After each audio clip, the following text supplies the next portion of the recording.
महाराज बड़ी कृपा हुई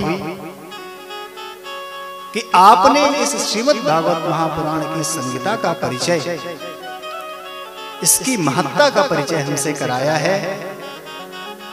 सत्य ही कहा गया है कि मनुष्य के अनेक जन्मों के अर्जित पुण्य जब उदय होते हैं तभी उसे सत्संगति का लाभ मिलता है।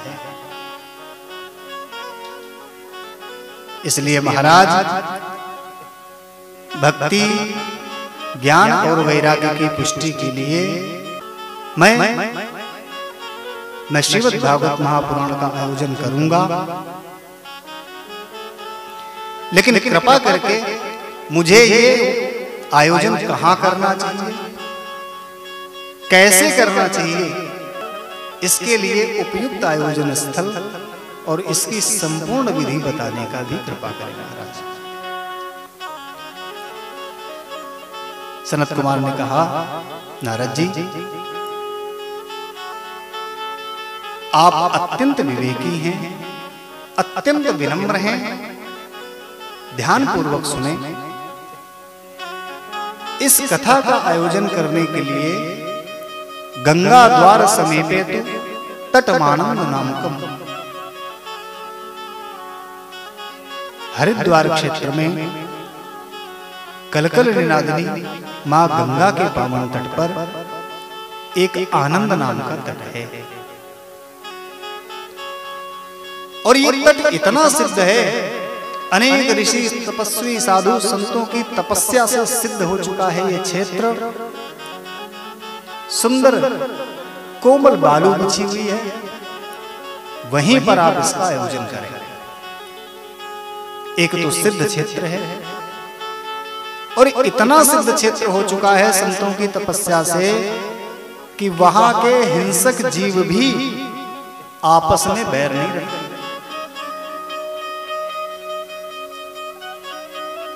और इतना सिद्ध क्षेत्र है, इसलिए इस आयोजन में कोई व्यवधान भी नहीं आएगा। गंगा जी के सुंदर नरम नरम बालू बिछी हुई है, न तो किसी बिछोने का इंतजाम करना पड़ेगा न किसी आसन का। अब संतों की कथा है,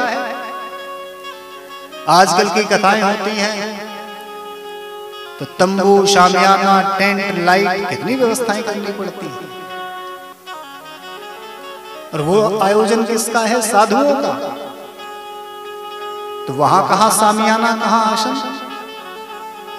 तो सनत कुमारों ने कहा कि महाराज आनंद तट पर जो सुंदर बालू बिछी हुई है नरम नरम, उसी पर आकर के समस्त श्रोता समुदाय प्रेम से बैठेगा और इस कथा का रस पान करेगा।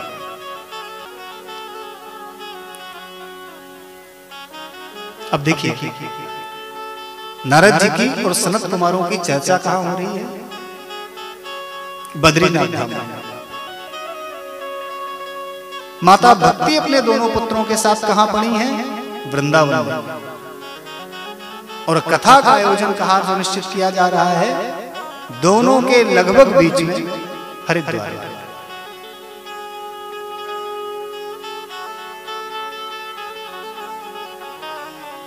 बड़ा सुंदर स्थान बताया। हो सकता है माता भक्ति अपने दोनों निश्चित पुत्रों को लेकर के इन पर्वतों तक आने में उन्हें कठिनाई हो, लेकिन हरिद्वार जो है पर्वतीय क्षेत्रों का द्वार है, वहां तक तो वो आराम से आ सकती हैं। और सनत कुमार हैं परम नैष्ठिक ब्रह्मचारी संत, और उच्च कोटि का संत जो है वो संसारियों से दूर रहने में ही अपनी भलाई समझता है और उसे प्रिय भी है दूर रहना।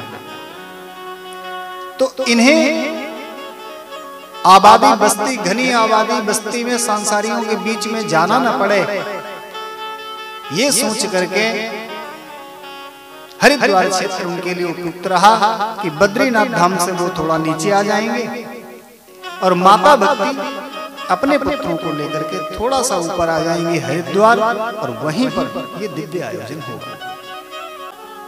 अब तो महाराज स्थान भी पता चल गया नारद जी ने कहा महाराज एक निवेदन और है,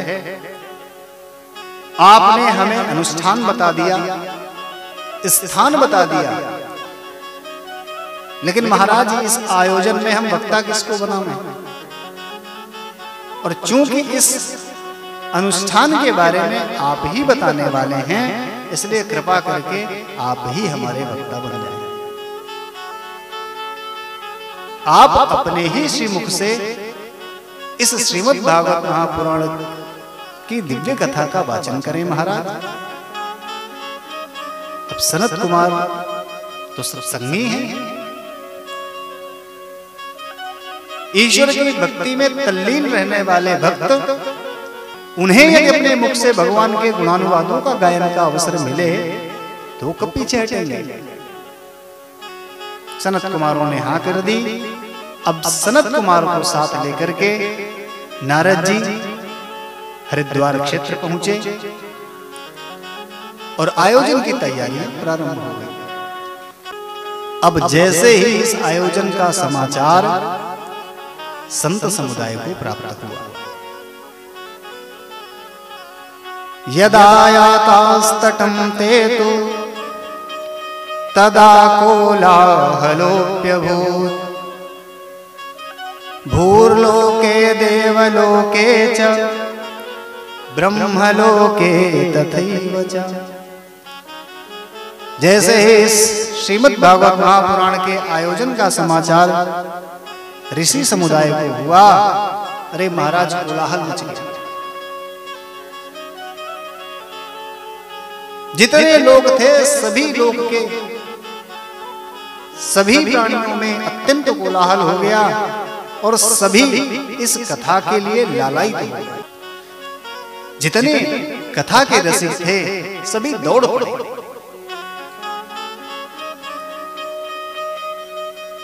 अब आयोजन स्थल पर जितने दिव्य संत थे सभी पधारे। और कौन कौन पधारे?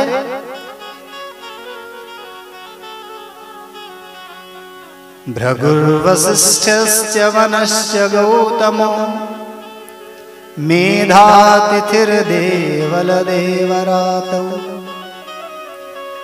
रामस्तथा गाधिसुतश्च शाकलो मृकण्डपुत्रात्रिजपिप्पलादाः योगेश्वरो व्यासपराशरौ च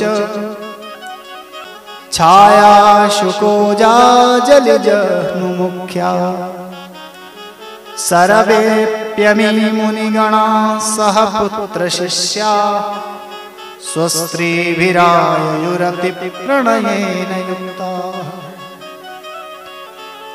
जितना संत समुदाय था सभी आयोजन स्थल तक दौड़ दौड़ करके खींचा चला आया। और सभी सिद्ध संत हैं, जितने उच्च कोटि के संत हैं सबके सब पधारे। कौन कौन?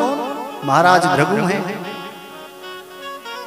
महाराज वशिष्ठ हैं, च्यवन हैं, गौतम ऋषि हैं, मेधातिथि हैं, देवल देवराज, परशुराम, गाधिसुतश्च महर्षि विश्वामित्र, शाकल, मृकण्डपुत्र मार्कंडेय जी, महाराज दत्तात्रेय, पिप्पलाद, पराशर व्यास जी, जितने सिद्ध संत हैं सबके सब आयोजन में पधारे। और कैसे पधारे? सह पुत्र शिष्या। जो विरक्त संत थे वो स्वयं आए, अपने शिष्यों के साथ आए।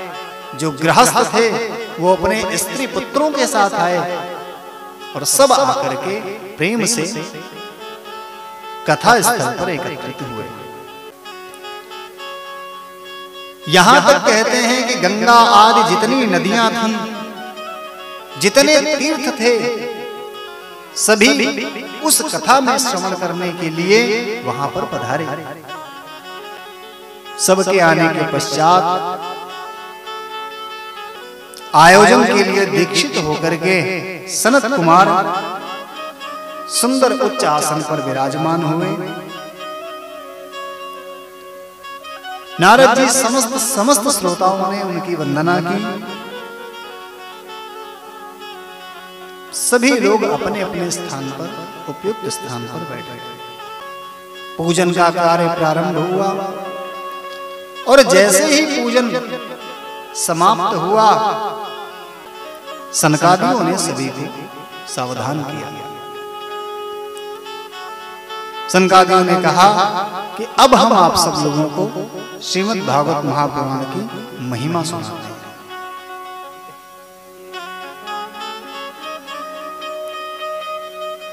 सदा सेव्या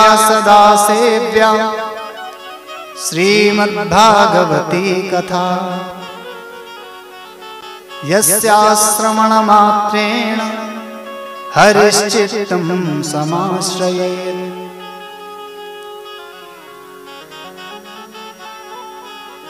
श्रोताओं, ये कथा मुक्ति प्रदाता कथा है और इसका सदा सेवन, सदैव इसका रसास्वादन करना चाहिए। इस कथा की इतनी दिव्य महिमा है कि इसे श्रवण करने मात्र से ही भगवान श्री हरि श्रोता के हृदय में आकर के विद्यमान हो जाते हैं। ऋषियों, इस ग्रंथ में 12 स्कंद हैं। श्रीमद् भागवत महापुराण की संहिता 12 स्कंदों में विभाजित है और 18,000 श्लोकों से सुसज्जित है। महाराजा परीक्षित और शुकदेव जी के परस्पर संवाद के रूप में श्रीमद् भागवत महापुराण का वर्णन हुआ है।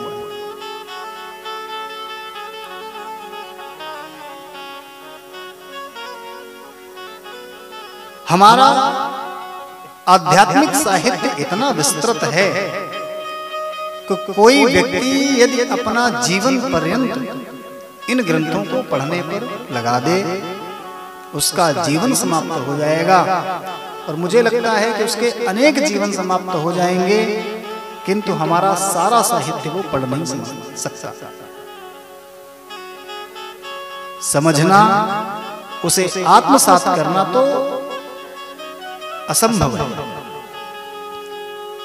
लेकिन श्रीमद् भागवत महापुराण की ये महिमा है कि कोई और शास्त्र पढ़ो न पढ़ो, कोई और पुराण पढ़ पाओ या ना पढ़ पाओ,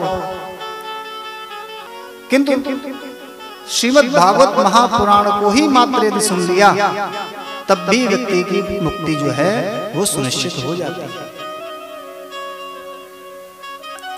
किम श्रुतैर्बहुभिः शास्त्रैः पुराणैश्च भ्रमावहै, एकं भागवतं शास्त्रं मुक्तिदानेन गर्जति। अत्यंत दिव्य ग्रंथ है।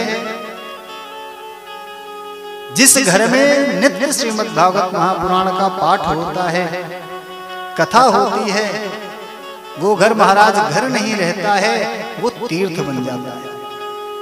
इसका पाठ करने से व्यक्ति के करोड़ों जन्म के जो पाप हैं वो नष्ट हो जाते हैं। इसमें जरा सा भी संदेह नहीं है। और इसकी महिमा इतनी बताई गई है कि श्लोकार्धं श्लोकपादं वा पठेत् भागवतं च यः नित्यं पुण्यमवाप्नोति राजसूयाश्वमेधयोः। जो कोई व्यक्ति नित्य प्रति इसका एक पद अथवा एक श्लोक अथवा आधे श्लोक तक का पाठ करता है, उसे राजसूय और अश्वमेध आदि यज्ञों का फल मिल जाता है।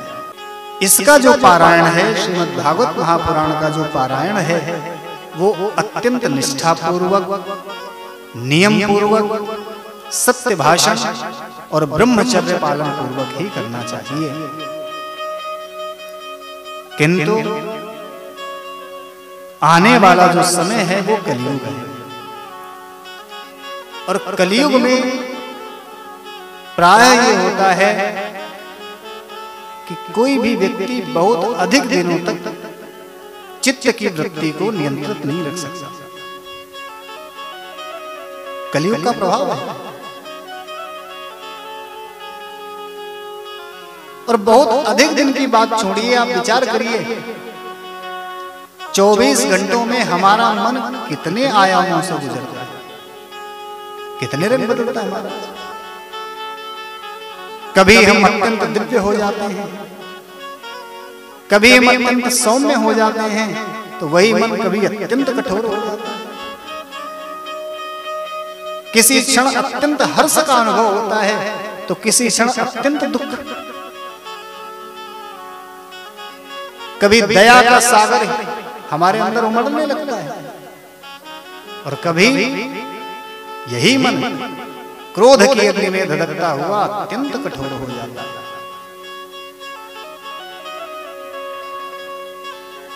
तो जब एक दिन में हम अपनी मन की वृत्ति को एक जैसा नहीं रख सकते, तो श्रीमद् भागवत महापुराण की संहिता का जो पारायण है ये तो अत्यंत लंबे समय तक का कार्य है।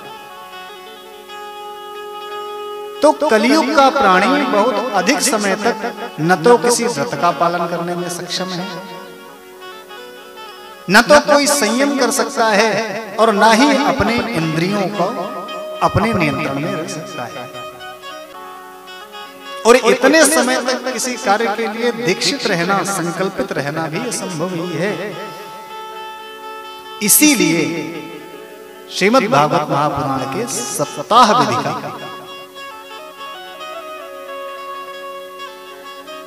निरूपण किया गया, निर्धारण किया गया। सप्ताहवधि को इसीलिए बनाया गया कि कलयुग का प्राणी बहुत अधिक समय तक संकल्पित नहीं रह सकता है, न संयमित रह सकता है, न नियमित रह सकता है और न ही वो आत्मवृत्तियों पर नियंत्रण कर सकता है। इसलिए इसे सप्ताह की अवधि में बांध दिया गया। यद्यपि इसे श्रवण करने का कोई विशेष समय का विचार नहीं है, कभी भी भक्ति पूर्वक निष्ठा पूर्वक इस ग्रंथ को सुना जा सकता है,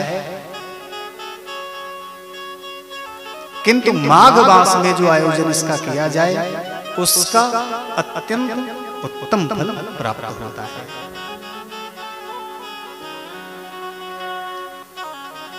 इस ग्रंथ की अत्यंत महिमा है और इस महिमा को कहां तक कहा जाए, एक पंक्ति में यदि संक्षेप में कहा जाए तो ये सभी साधनों से बढ़कर के सबसे उत्तम मुक्ति प्रदाता साधन है।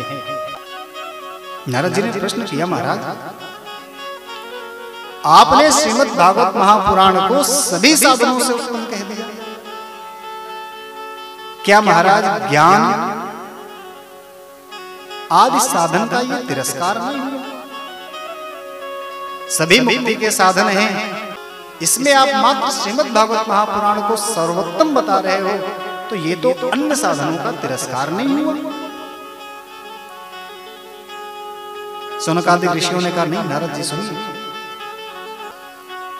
यदा कृष्णो धरां त्यक्त्वा स्वपदं गन्तुमुद्यतः एकादशं परिश्रुत्यापि उद्धवो वाक्यमब्रवीत्। अपनी लीलाओं का स्मरण करने के बाद भगवान श्री कृष्ण जब धराधाम को छोड़ करके गोलोक जाने के लिए उद्यत हुए, तो उनके परम मित्र उद्धव जी ने हाथ जोड़ करके प्रभु से निवेदन किया, महाराज आप अपने लोक को जाना चाहते हैं, जाइए, किंतु मेरे मन में कुछ संशय है महाराज, जाते जाते मेरे ये संशय दूर करते हुए जाइए। प्रभु आने वाला समय घोर कलिकाल है, घोर कलयुग आने ही वाला है, और जैसे ही घोर कलयुग आएगा व्यक्ति फिर से पापी उग्र हो जाएगा।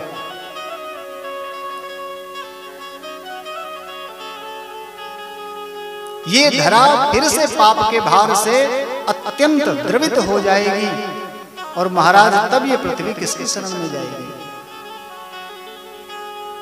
हे प्रभु, आपके अलावा पृथ्वी की रक्षा करने में मेरी दृष्टि में तो कोई और समर्थ नहीं है महाराज।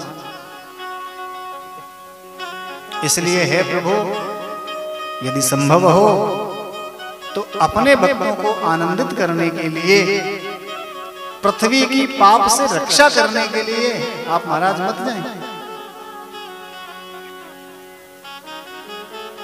अरे महाराज, इन्हीं भक्तों के लिए तो आप ये निर्गुण निराकार स्वरूप छोड़ करके सगुण साकार रूप में आए हैं महाराज। और आपके जाने से ये पुनः दुखी और कष्ट से भरे हुए हो जाएंगे महाराज, कष्ट के मारे हो जाएंगे। इसलिए विचार करें और पृथ्वी को छोड़कर मत जाएं। प्रभु ने उद्धव की बात सुनकर के विचार किया कि उद्धव जी के कथनानुसार मेरे जाने के पश्चात मुझे अपने भक्तों के आनंद की कुछ ना कुछ व्यवस्था तो करनी ही होगी। और ऐसा विचार करने के बाद स्वकीयम यद भवेत् तेजस तच्च भागवते अर्धात् तिरोधाय प्रविष्टोयम श्रीमद्भागवताम्। ऐसा विचार करके प्रभु ने अपना तेज श्रीमद्भागवत महापुराण की संहिता में समाहित कर दिया। इसीलिए तेने वाङ्मयी मूर्ति प्रत्यक्षा वर्तते हरि, इसे भगवान श्री श्याम सुंदर की वाङ्मयी प्रतिमूर्ति बोला जाता है। ये भगवान का शब्द रूप है, अक्षर रूप है, जो कि सुनने से, पाठ करने से समस्त पापों का शमन करने में सक्षम है।